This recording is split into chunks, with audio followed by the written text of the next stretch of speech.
தமிழக தலைவர் விஜய் 5 கிளம்பிடுவீங்க. 5 கிளம்பிடுவீங்களா? அப்ப நீங்க யார் எதிர்பார்க்கறீங்க? விஜய் தான் வர எதிர்பார்க்கறீங்க? நான் ஓட்டு அவருக்கு தான் போடுவேன். 5க்கு ஒரு 3 தரலாம் விஜய்க்கு. இப்போதைக்கு. விஜய்க்கா அவருக்கு 4 கொடுக்கலாம். 5 கொடுக்கலாமா? 4 கொடுக்கலாம். சரி. 4ன்றது 5 கூட கொடுக்கலாம். குழந்தைக்கு நல்ல புள்ள. சரி. இவருக்கு 5 அவருக்கு 5 கொடுக்கலாம். 2 பேரும் தோதா இருக்கலாம். ஆமா, நான் ஓட்டு எலெக்ஷன் வந்தா போடுவேன். ஓட்டு கண்டிப்பா போடுவீங்களா? கட்டாயமா.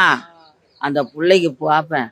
அந்த பிள்ளைக்கு திஷ்டி எடுத்து மாலை போடுவேன். அந்த குழந்தைக்கு என் ராஜாவை காலை தொட்டு கும்பிடுவேன். என் செல்லத்தை 5க்கு 5 நான் எங்க அண்ணனுக்கு. ஆமாண்ணா, எங்க அண்ணன் தானே வேணும். ஒண்ணு இதுதான் வளருது. மக்களுக்கு என்ன செஞ்சாங்க? அவங்க இதான் வளரும் கட்சியா இருக்குது. விஜயகாந்த் கூட 234 தொகுதியில் நின்னாரு. ஒரே ஒரு தொகுதியில் தான் வின் பண்ணாரு.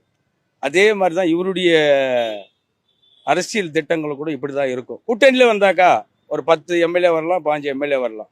இவர் தனிச்சையா செயல்பட்டா அன்னைக்கு விஜயகாந்த் எப்படி ஒரே தொகுதியில நின்னாரோ அதே மாதிரி தான் ஒரு தொகுதியில 234 தொகுதியில் நின்னா கூட ஒரு தொகுதி 2 தொகுதி தான் வர முடியும். இப்போதைக்கு வந்து புதுசா வந்திருக்காரு. ஒரு 2 மாதம் ரசிகர்கள் வந்து இளைஞர்கள் வந்து வருவாங்க. ஓட்டு எலெக்ஷன் பாக்குறப்போ வந்து மக்கள் வந்து டிஎம்கே ஏடிஎம்கே புதுசா வந்த கட்சிகள்லாம் வந்து செயல்பாட வச்சு மட்டும் பாத்தீங்கன்னா இப்போதைக்கு 3 தான். மேபி அவர் ப்ராமிசஸ் எல்லாம் எப்படி பண்றாரு பாத்துட்டு அப்புறம் நம்ம அதுக்கு கட்சா நிக்கிறதுக்கே அவருக்கு 5 கொடுக்கலாம் ப்ரோ.